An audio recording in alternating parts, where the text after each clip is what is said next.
नमस्ते dear students, welcome to all. स्वागत है आप सभी का पीटी एजुकेशन पे एक बार फिर से। मेरा नाम है राहुल हंस चौधरी और आज है हमारा सेशन नंबर 61। तो अपने 61वें सेशन पे हम बात करेंगे आज के टॉप 6 स्टोरीज पे। सबसे पहले हम बात करेंगे नेट ग्रिड के ऊपर, क्या है नेट ग्रिड, राइट। दूसरा हम बात करेंगे 2+2 ministerial dialogue between India and Australia, जो अभी हुई है हाल फिलहाल में। तीसरा हम बात करेंगे अकाउंट एग्रीगेटर्स, क्या है अकाउंट एग्रीगेटर्स और क्या ये रोल निभाएंगे। इसको लेके एक फ्रेमवर्क तैयार किया गया है by all the regulatory bodies, जैसे आपका आरबीआई हो गई या फिर जो भी एफएसडीसी के अंदर आते हैं, उसके ऊपर हम बात करेंगे। फिर फोर्थ हम बात करेंगे personality in the news, Swami Vivekananda. Again personality in the news, Mahakavi Subramania Bharati. And finally Acharya Vinoba Bhave, again the personality in the news. So आज हमारे पास तीन पर्सनैलिटीज हैं जिसे हमें पढ़ना है। And finally MCQs for practice. चलिए स्टार्ट करते हैं। हर चीज बहुत ज्यादा इंपॉर्टेंट है, एग्जाम बहुत नजदीक है, कुछ भी आ सकता है। और इसमें से अगर कुछ भी अगर आपके हिसाब से आ गया और आपकी मदद हो गई तो वो अपने आप में बहुत अच्छी बात रहेगी, राइट। सो इसको आराम से देखिएगा। सबसे पहली स्टोरी है हमारी नेट ग्रिड। नेट ग्रिड क्या है? तो भारतीय प्राइम मिनिस्टर ने बोला है कि जल्दी ही वो एक्सपेक्ट कर रहे हैं कि हम नेशनल इंटेलिजेंस ग्रिड जो है उसको लॉन्च कर देंगे। ये काम क्या करेगी? It is a cutting edge technology to enhance India's counter terror capabilities. तो भारत जो आतंकवाद के खिलाफ खड़ा है, क्योंकि भारत का तो क्लियर स्टैंड है कि we do not believe any kind of a good terrorism and bad terrorism definition. Terrorism is a terrorism, right. तो अब टेरर को काउंटर करने के लिए हमारे पास कैपेबिलिटीज होनी चाहिए और उसके लिए हमारे पास टेक्नोलॉजीज अच्छी होनी चाहिए, because we are living now in a digital and technological era, right.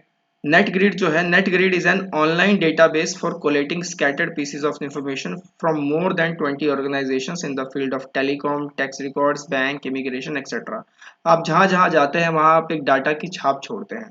कहीं भी आप जाएंगे, चाहे टेलीकॉम डिपार्टमेंट पे आप जा रहे हो, टैक्स रिकॉर्ड आप भर रहे हो, बैंक्स में आप विजिट कर रहे हो, राइट, कहीं भी आप जा रहे हैं तो डेटा की जो है आपको छाप छोड़ रहे हैं और उन्हीं सभी छाप को यानी उन फुटप्रिंट्स को कवर अप करने का काम क्या करेगा? नेट ग्रिड करेगा। इससे होगा क्या?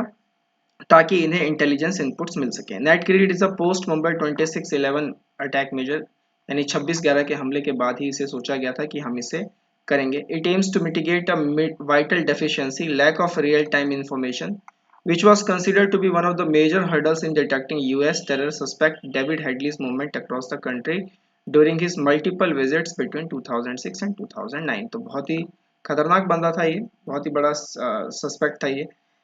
उसके बाद net grid will utilize technologies, जैसे इसमें बिग डेटा का इस्तेमाल किया जाएगा ताकि स्टडी की जा सके और डेटा को एनालाइज किया जा सके from various intelligence and enforcement agencies. कम से कम 10 सेंट्रल एजेंसी जैसे कि आपकी आईबी हो गई, रॉ हो गई और दूसरे अन्य काउंटर टेरर इन्वेस्टिगेशंस के लिए इन डेटा को एक्सेस कर सकेंगे, उनके पास ये एक्सेस रहेगा। और मैं आपको बहुत ही एक खतरनाक बात बताऊंगा, मतलब एक बहुत ही खतरनाक नहीं सही लेकिन एक बहुत ही इंपॉर्टेंट बात बताऊंगा थोड़ी देर में, बस खाली 2 मिनट में आ रहा हूँ उस बात पर, right? It will also have the access to the crime and criminal tracking network and systems, including FIRs across 14,000 police stations in India.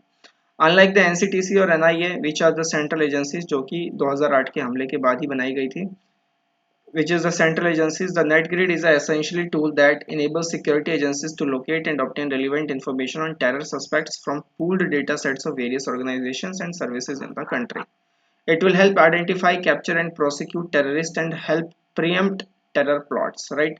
आप जानते हैं कि जो एनआईए है यानी नेशनल इन्वेस्टिगेशन एजेंसी और जो national counter terrorism centre NCTC है, ये दो ऑर्गेनाइजेशन थी जिसे मुंबई हमलों के बाद बनाया गया, एस्टेब्लिश किया गया। Net grid is exempted from right to information act 2005। तो यही वो बात थी जो मैं आपको बताने वाला था कि नेट ग्रिड जो है वो आरटीआई एक्ट 2005 का जो सब सेक्शन 2 है उसका जो सेक्शन 24 है उससे एग्जेम्प्ट किया गया है इसे, राइट। क्योंकि ये कुछ ऐसे डेटा है, either you have to choice your private I have to either you have to choose your privacy or you have to give up your security, right. दो में से कोई एक चीज होती है, ऐसा बराक ओबामा ने कहा था जब वो अमेरिका के अंदर में मेटा डेटा के नाम पे सभी लोगों का डेटा कलेक्ट कर रहे थे, जिसको एडविन स्नोडेन ने जो है मतलब एडवर्ड स्नोडेन ने जिसका भांडा फोड़ा और फिर वो भाग के चले गए रशिया, और रशिया में जाके अभी तक वो वहां पे शरण लेके बैठे हुए हैं, राइट। तब मिस्टर ओबामा का एक स्टेटमेंट आया था कि the citizens will have to decide whether they want to choose privacy और the security, because if you choose privacy then we are not going to help you in the security, right. Security purposely मतलब कि जो terror activities हैं, right. So somehow you have to compromise on some fronts. The project was supposed to go live by December 31, 2020 but was postponed due to COVID-19, right. तो COVID-19 के कारण इसकी भी नैया डूबी थी। क्लियर है। चलिए अगले स्लाइड पे चलते हैं। उससे पहले हमारे पास है ये बहुत ही खूबसूरत सा इंफोग्राफिक, आराम से इसे पढ़ लीजिएगा, अनलॉकिंग द ग्रिड। वीडियो को पॉज करके टाइम्स ऑफ इंडिया के हवाले से। नेक्स्ट है हमारे पास 2+2 मिनिस्ट्रियल डायलॉग। इसे हमने पहले भी कवर अप किया था, लेकिन ये मीटिंग होने से पहले हमने इसको कवर अप किया था। दोबारा इसको कवर अप कर लेते हैं, रिवाइज भी हो जाएगा। Recently the foreign and defence ministers of India and Australia held the first India Australia 2+2 ministerial dialogue. देखिए 2+2 जो डायलॉग होता है ना, बहुत ही ज्यादा इंपॉर्टेंट होता है दो देशों के बीच में। भारत ये डायलॉग किस किस के साथ करता है, तो एक तो ऑस्ट्रेलिया का नाम आपके सामने आ ही गया।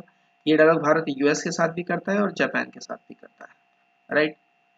These inaugural 2+2 discussions are a cornerstone of Australia-India Comprehensive Strategic Partnership, which is founded on a shared commitment to a secure, stable and prosperous Indo-Pacific region. Right? तो कहीं ना कहीं इंडो पैसिफिक को डेवलप करना, और आप कह सकते हैं कि चाइना को काउंटर करने के लिए भी ये चीजें की जा रही हैं, क्योंकि चाइना ने तो रेल रोड लिंक बना ही दिया म्यांमार के through. The discussions will cover economic issues, cyber security, climate change, critical technology, and the supply chains. The defense cooperation related meeting will also be held in the Indian Defense Minister, right? Trade relationship में अगर हम भारत की बात करें तो भारत और Australia के जो संबंध है बहुत अच्छे हैं और बहुत तेजी से बढ़ भी रहे हैं। India's growing economic profile and commercial relevance to the Australia's economy is recognised both at federal and state level in Australia. Bharat का एक्सपोर्ट्स भी लगातार बूस्ट होता जा रहा है, और जबकि इंपोर्ट भी मतलब ठीक ठाक चल रहा है। इसमें एक जो चिंताजनक बात है ऑस्ट्रेलिया और इंडिया के रिलेशनशिप्स को लेके, वो मैं ये बता दूं कि जो ऑस्ट्रेलिया के एक्सपोर्टर्स है काफ़ी सारे प्रोडक्ट्स एक्सपोर्ट नहीं कर सकते, क्यों भारत में एक्सपोर्ट नहीं करते हैं, कर नहीं सकते, कर तो सकते हैं, करते नहीं है, क्योंकि इंडिया ने हाई चार्ज जो है ड्यूटी लगा रखी है उनके ऊपर, राइट। ये एक मतलब टेंशन की बात है। दूसरी बात ये है कि जो इंडियंस ऑस्ट्रेलियंस में है, वहां पर उनको किसी तरीके का मतलब एक एक तरीके का भेदभाव कह लीजिए वहां पे देखा जाता है, जनरली ऐसा सुनने में आता है, राइट। तो ये जो दो तीन फ्रंट्स है जहां पर जो लूप होल्स है, इसको दोनों देशों को मिलकर इसको प्लग इन करना पड़ेगा। हालांकि पिछले 3 4 5 सालों में रिश्ते ऑस्ट्रेलिया से काफी ज्यादा बेहतर हुए हैं, राइट। स्कॉट मॉरिसन के बाद तो काफी बेहतर हुए हैं। India's main exports to Australia are passenger motor vehicle and machinery, pearls, gems and jewelry, medicaments and refined petroleum, while India's major imports are gold, non-monetary gold, copper, wool, fertilizer and education related services. Right?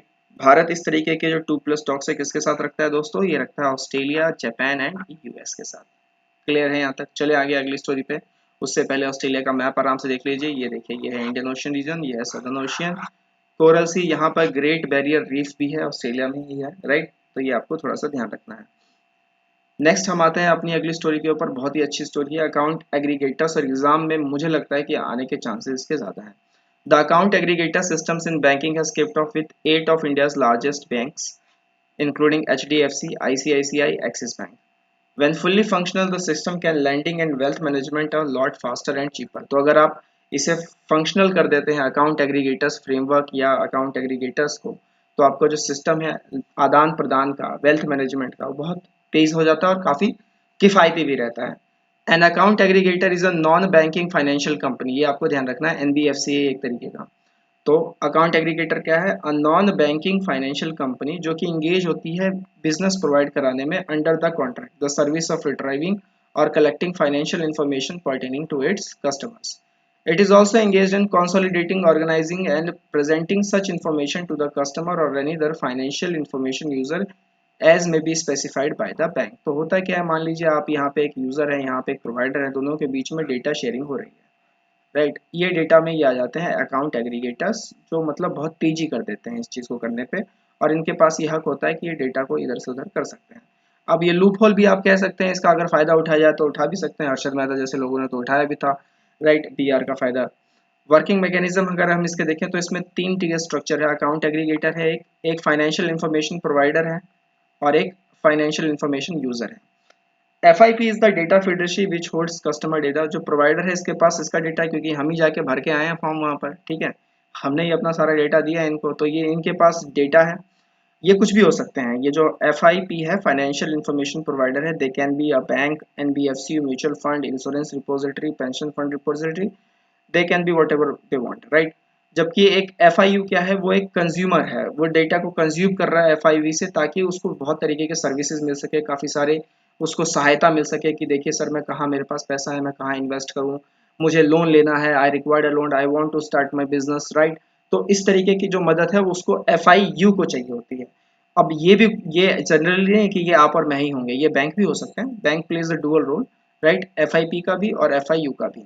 तो इनके बीच में जो game plan खेलते हैं वो उनको कहते हैं अकाउंट एग्रीगेटर्स। इसका बेनिफिट क्या होगा, इस तरीके के नए सिस्टम जो होंगी, टैक्स अथॉरिटीज और इंश्योरर्स और दूसरे जो फाइनेंस फर्म्स हैं उनको डेटा का कस्टमर्स को जो है एग्रीगेट करने में, एक्यूमुलेट करने में काफ़ी मदद करेगी। ऑब्वियसली जो जो डेटा लिया जाएगा वो कस्टमर्स के कंसेंट के बेसिस पे ही लिया जाएगा, अदरवाइज तो ऐसे वो यूज नहीं कर सकते हैं, राइट। इससे क्या होगा कि आपका एक तो इन्फॉर्मेशन फ्लो बहुत अच्छा रहेगा, स्मूथ ट्रांजेक्शन होंगे और डिसीजन जो बॉडी है वो भी बहुत अच्छे तरीके से काम करेगी।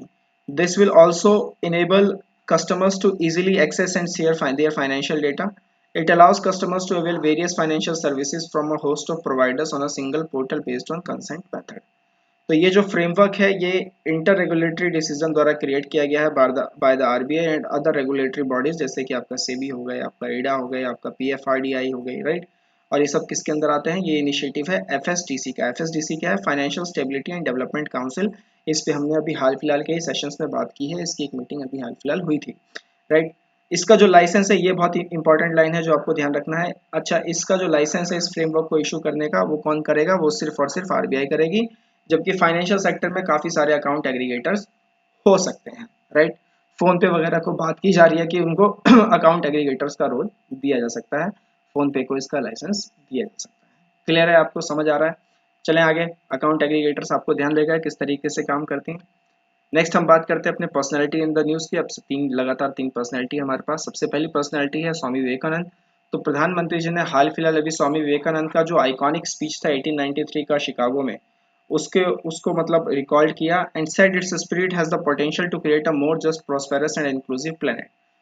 तो स्वामी विवेकानंद आप जानते ही हैं, one of the finest spiritual leaders and intellects of India, right. He was born as Narendra Nath Datta. इनका असली नाम, वास्तविक नाम जो था नरेंद्र नाथ दत्त था। 12 जनवरी 1863 को इनका जन्म हुआ। नेशनल यूथ डे के तौर पे ये दिन जो है ऑब्जर्व किया जाता है भारत के अंदर में।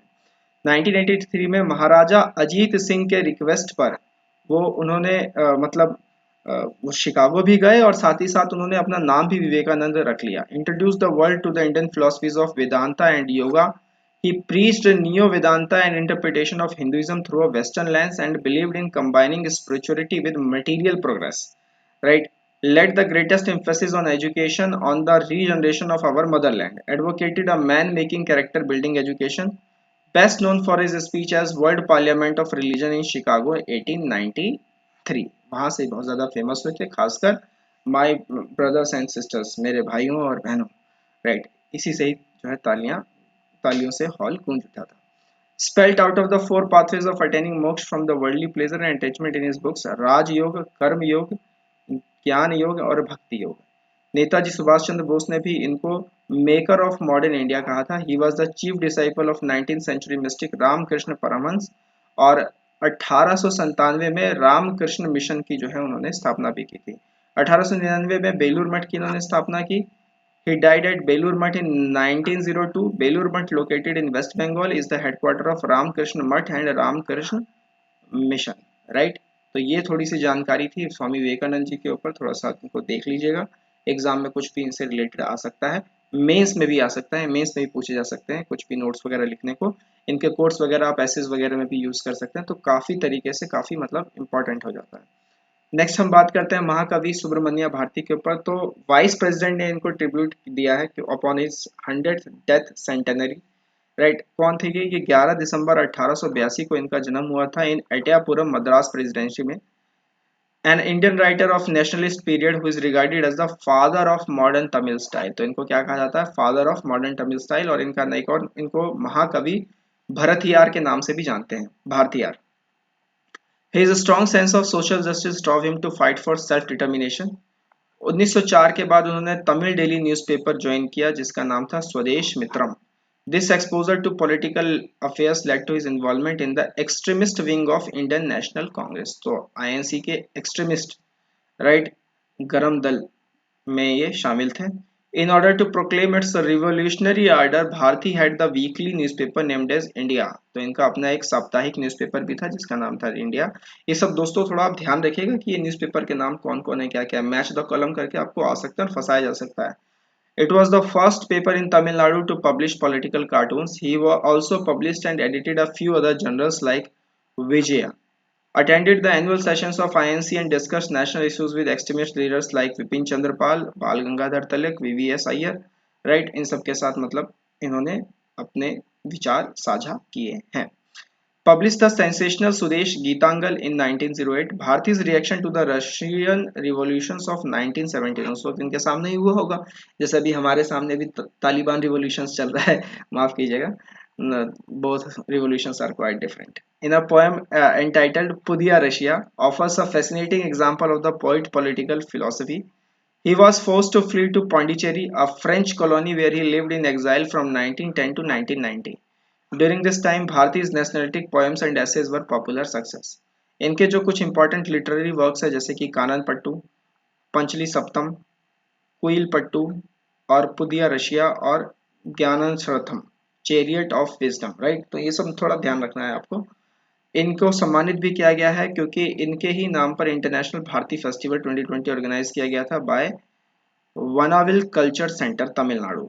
और जिन्होंने मार्क किया इनका 138 birthday anniversary, scholar Shri Shri Viswanathan received the Bharati award for the year 2020।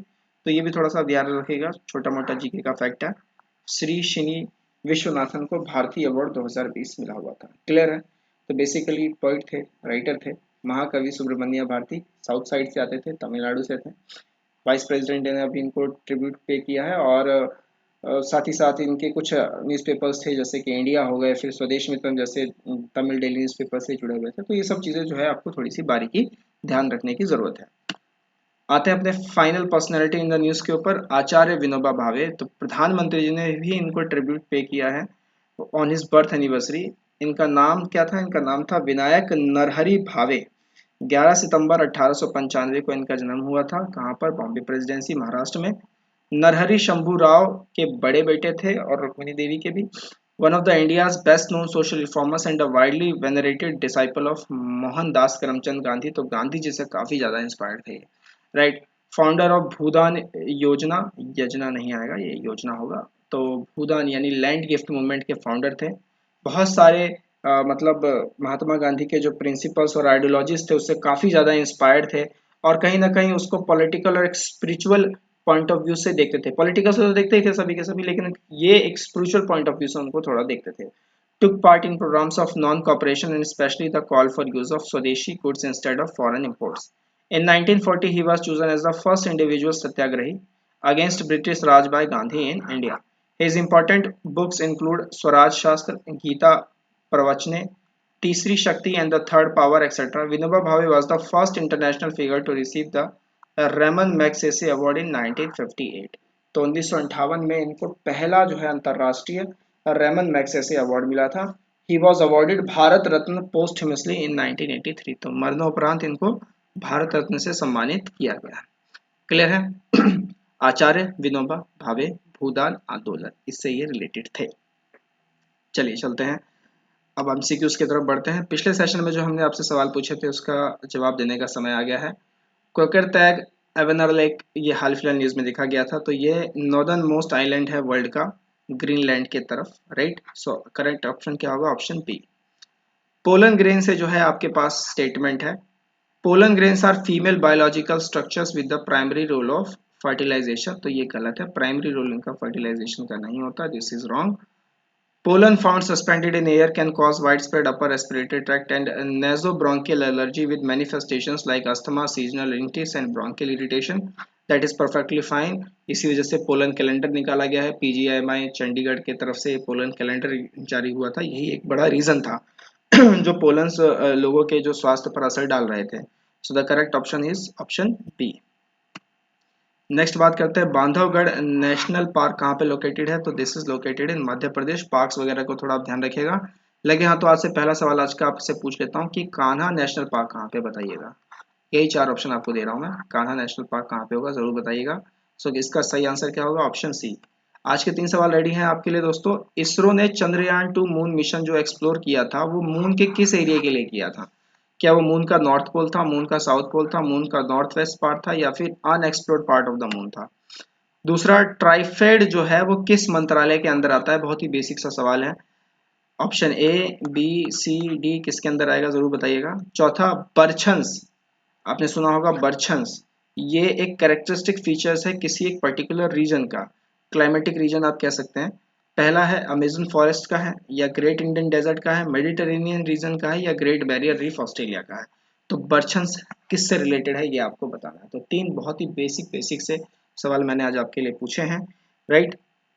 इसी तरीके से हमारे साथ बने रहिएगा दोस्तों। पीटी के सब्सक्रिप्शन कोर्सेज ऑन है आपके लिए। CA booster premium 1 power of 10 आइए इसमें एनरोल कीजिए for 1 month, for 6 months. Current affairs की एनुअल कंपाइलेशन 2020 की बुक स्टोर पे है, आ चुकी है। अभी तक अगर आपने पीडीएफ डाउनलोड नहीं किया है तो पीडीएफ डाउनलोड कीजिए, पढ़िए, राइट। साथ ही साथ यूपीएससी सेल्फ प्रेप कोर्स है, 1 साल का ऑनलाइन कोर्स है, और स्पेशल कोविड पैकेज में भी 1 साल का ऑनलाइन कोर्स है जिसमें आप अपनी प्रिपरेशन को बूस्ट कर सकते हैं सिविल सर्विसेज के लिए and become an IAS and IPS officer in the future upcoming years, right? इसमें क्या क्या और हमारे पास सिविल प्रिपरेशन पोर्टल है सिविल तपस्या, जिसमें आपको मिलेगा स्टडी मटेरियल, बाइलिंगुअल है, English plus Hindi, current affairs regular update के साथ, द हिंदू का रेगुलर एनालिसिस वहाँ पे आपको मिलेगा, डाउनलोड मिलेंगे पीडीएफ वगैरह आप डाउनलोड कर सकते हैं। यूपीएससी के जो एग्जाम एनालिसिस है कई सालों के वो भी आपको वहाँ पे मिलेंगे, और lots of MCQs for the practice, because as one say practice makes a man perfect, right, sometimes woman also. चलिए इसी तरीके से मिलेंगे दोस्तों। टिल देन टेक केयर, नमस्ते, जय हिंद।